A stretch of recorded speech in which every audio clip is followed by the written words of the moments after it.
kesampaian. Untuk itu kita terus saja menghubungi yang berbahagia Datuk Profesor Dr. Muhayyan Mohamad untuk berkongsikan antara sedikit tips-tips dan juga perkongsian motivasi pada pagi ini. Assalamualaikum Datuk, apa khabar?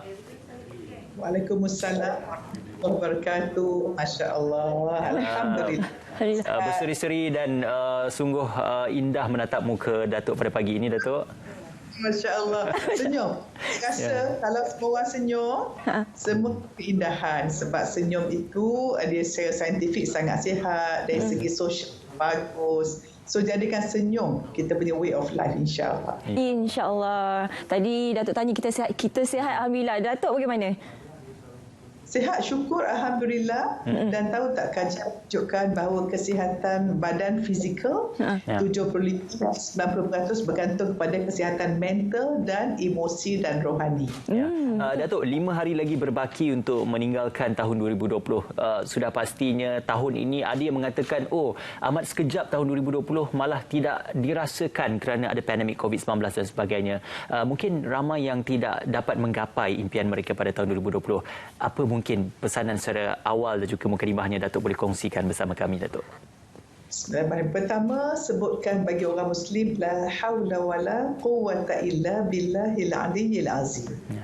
Kita tidak ada daya upaya, kita tidak ada kuasa, tapi kita ada Allah yang Maha Kuasa. InsyaAllah. Jadi, kita tidak ada kuasa untuk menggenggam apa-apa. Semua urusan. Sambil saya bercakap ni, saya sudah tengok pada langit yang indah. Langit, awan, bangunan, manusia, makhluk, kereta, semua dicipta Allah. Urusan digenggam Allah, diatur Allah, diukur Allah, semua diizinkan Allah. Jadi memang kita selama ini sebelum 2020, kita menunggu 2020. Dan kita buat macam-macam lakaran kehidupan. Dan setiap tahun kita ada azam dan majoriti kita capai. Tetapi tahun ini Allah Azza wa Jalla dan bagi non-Muslim pencipta kita nak tengok macam mana kita dapat hidup dengan cara yang berbeza. Kita nak lebih sedar diri kita. Bila kita bercakap mengenai azam 2020 yang tidak kesampaian ini, dia bukanlah tidak kesampaian, mungkin tidak tercapai atas beberapa faktor, dan salah satu faktornya mungkin ada mereka yang tidak fokus tentang apa sebenarnya azam yang mereka inginkan tu. Bagaimana dengan itu? Okey, pertama saya nak cakap macam ni. Kita ada dua jenis minda. Minda sedar yang kita fikir kita nak, dan minda bawah sedar yang menentukan 95% daripada kehidupan kita. Kita selalu set goal dengan minda sedar kita, tetapi kita capai lain, goal setting dengan goal achieving. Kita kata, okey, saya nak sihat, tetapi ada minda bawah sedar atau program kita atau paradigma kita yang ditentukan oleh macam mana kita dibesarkan, terutama masa kita bawa 7 tahun, yang jadi sabotaj. Contohnya Syafiqah, supaya kita nak pergi ke kanan, tetapi kita punya akal 5% nak pergi kanan, tapi yang subconscious mind nak pergi belah kiri. Kerana mungkin kita kata macam ni, saya nak kaya, nak duit banyak. Tetapi kalau masa kita kecil, mak kita kata apa? Jangan jadi kaya. Kalau kaya, badan tak sihat, nak kena heart attack. Ini satu virus minda yang masuk dalam program kita. Tanpa sedar, badan kita automatik tak nak sihat. Sebab kita tak nak kaya, sebab takut meninggal cepat. Sebab itu berhati-hati apa yang kita cakap pada anak kita yang bawah 7 tahun. Pengetahuan semua, saya perhatikan kebanyakan daripada kita hidup pada surface yang 5% tu, tapi kita jarang memfokuskan pada 95%. Dan saya rasa ilmu ini, Ismail, Syafiqah dan penonton, jarang orang tahu. Kan kita minta maaf, kita di sekolah berapa tahun kita dah merdeka, kita dah ajar sekolah macam-macam, kita belajar matematik, algebra, sains dan sebagainya, tapi kita tidak relate ilmu itu sebagai satu pendidikan yang membina akhlak dan juga tamadun dan juga budaya kita. Kita sepakat untuk achieve paper saja, tetapi translate kita tak holistik. Sebab itu saya kalau boleh nak sharekan, boleh tak kita jadikan apa berlaku 2020 ni for us to relook okey, masa saya buat goal setting tu, apa niat saya? Sebab niat tu everything. So hari ni saya nak share, boleh saya share ya? Silakan, Prof. Datuk. 6 peringkat niat apa saja kita buat. Okay. Kalau kita perhatikan, dia ada 3 peringkat niat yang bawah dan 3 yang atas. Dan kalau kita tak sedar benda ni, kita akan berpusing-pusing di tempat yang sama tahun demi tahun. Okey. Dengan lafaz bismillah, saya nak kenalkan satu benda yang saya belajar dan baru nampak bahawa itulah sebenarnya kunci kepada segala-galanya. Saya harap penonton SPM pagi ini reset sebelum mula tahun baru, nak buat azam tahun baru, tengok level mana you all berada. Boleh? Boleh. InsyaAllah. Pergi pada level paling bawah. Yang kebanyakan orang buat sesuatu, niat dia yang pertama kerana duit. Untuk dapat duit saja. Maka kalau kita fokus pada duit saja, kita sedang cari duit untuk keperluan fizikal, untuk memenuhi keperluan hidup, untuk makan saja, untuk tempat tinggal saja. Dan kalau kita fokus pada duit, kita fokus pada profit, tapi kadang kita hilang kejujuran pasal duit, kita jadi tujuan. Itulah penipuan, perniagaan, rasuah dan sebagainya, sebab niat tak untuk duit saja, untuk hidup sementara di dunia. Kedua, ada orang dah ada duit, lepas ada duit nak kuasa, nak pangkat, nak nama, nak glamour. Yang duit ni kadang orang tak jujur. Kalau yang glamour, pangkat ni orang jadi bersaing, berebut dan dengki dan marah dan apa-apa yang berlaku sekarang. Betul.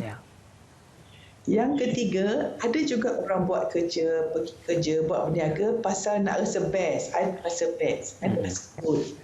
Okay, so mereka mungkin buat kerja misi kerja bantuan sebagainya, tetapi untuk diri dia rasa best. Yang pertama, kedua, ketiga, it's all about apa saya buat. Jelas? Baik. Kalau macam ni, itu satu hidup yang life is about me. Kita penting diri. Tapi saya nak sharekan, kita semua yang menonton reset. Wah, ni we go higher.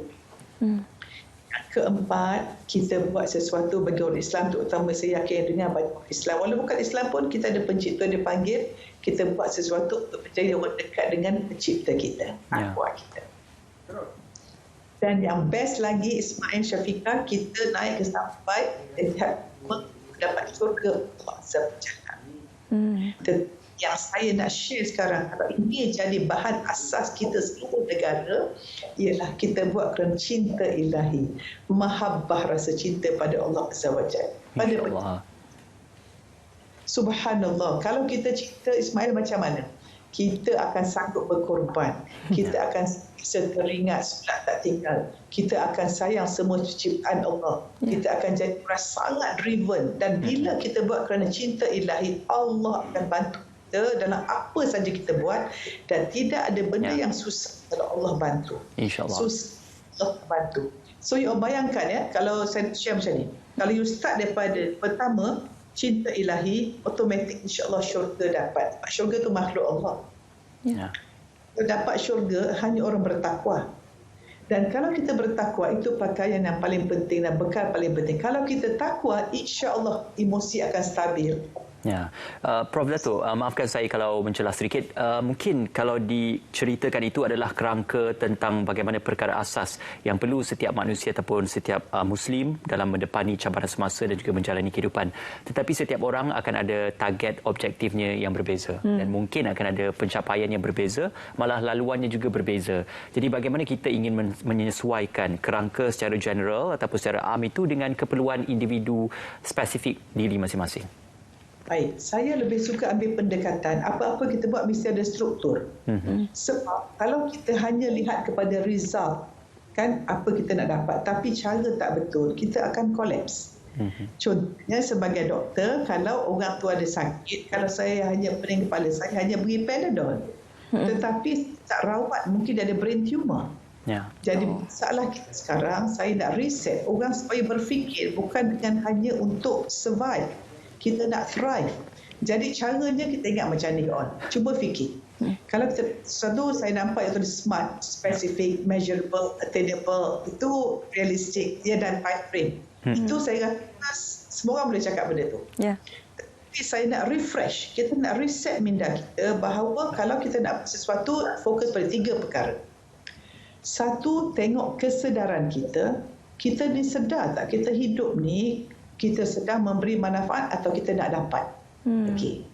Yang kedua, bila kita sedar bahawa aku ni hidup untuk beri manfaat, maka automatically your business, apa kita buat, kita memberi nilai, maka dapat nilai. Maka kita ada baik, beri baik, dapat baik. So kita buat pilihan yang betul.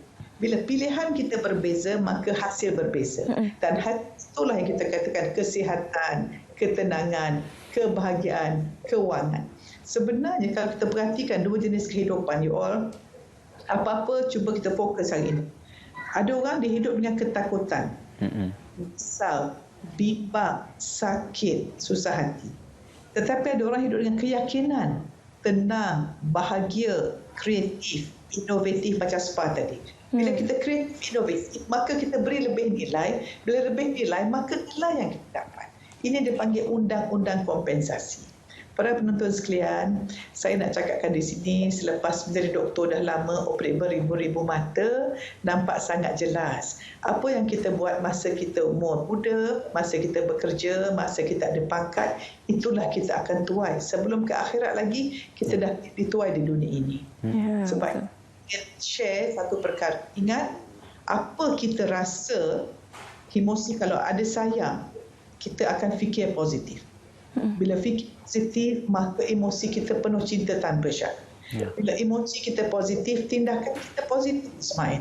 Bila tindakan positif, tindak balas daripada dunia pun positif. Jadi saya nak kita sekan dada dan kata gini, dunia dalaman saya menentukan dunia luaran saya. So yang saya cakap hari ini, bagi action step Ismail Syafiq yang menentukan banyak company can mention to you. Tapi saya cakap sekiranya you have to create a fundamental honesty. So, bila kita punya luar ni, kita punya kesihatan, ketenangan, kebahagiaan, kewangan tak best, berarti kita nak betulkan yang luar ke nak betulkan dalam? Baik, Dato' Prof, kita nak bertanya. Ada juga kata-kata mengatakan jangan terlalu berharap nanti kecewa. Jadi mungkin ada pada mereka yang di luar sana azam 2020 tidak tercapai. Mungkin Dato' ada kata-kata terakhir untuk mereka, kata-kata motivasi supaya mereka tidak terlalu kecewa sangat dan mulakan kehidupan baru pada 2021. Okay. Ingat ke formula ini. Kekecewaan bersamaan dengan realiti campur jangkaan. Kita expect too much. Kita expect nak dapat. Dan saya nak cakap macam ni. Kita tidak dapat apa kita mahu, tetapi kita akan dapat apa kita yakin Allah beri. You get what you believe, bukan apa you undang. So kena betulkan minda, kena bersihkan hati dan praktis 7S saya selalu sebut. Setiap hari syukur. 2, sayang semua orang tanpa syarat. 3, sabar dalam segala cubaan. 4, sedar diri bukan sedar orang yang cari ilmu bukan berita. 5, sucikan hati dengan taubat, minta maaf dan memaafkan. 6, banyakkan sedekah. Dan 7, jaga silaturahim sebab kualiti hidup bergantung pada kualiti silaturahim kita. Masya Allah, satu perkongsian yang cukup baik sama-sama kita teladani dan juga kita tekuni untuk membawa ke tahun hadapan dan juga untuk kehidupan kita seterusnya. Terima kasih yang berbahagia Profesor Datuk Dr. Muhayyan Mohamad kerana berkongsi dengan kami. Insya Allah perkongsian itu boleh dititipkan kepada minda setiap yang mendengarnya pada hari ini. Ya, saya sangat suka dengan kata-kata tadi, syukur itu tadi.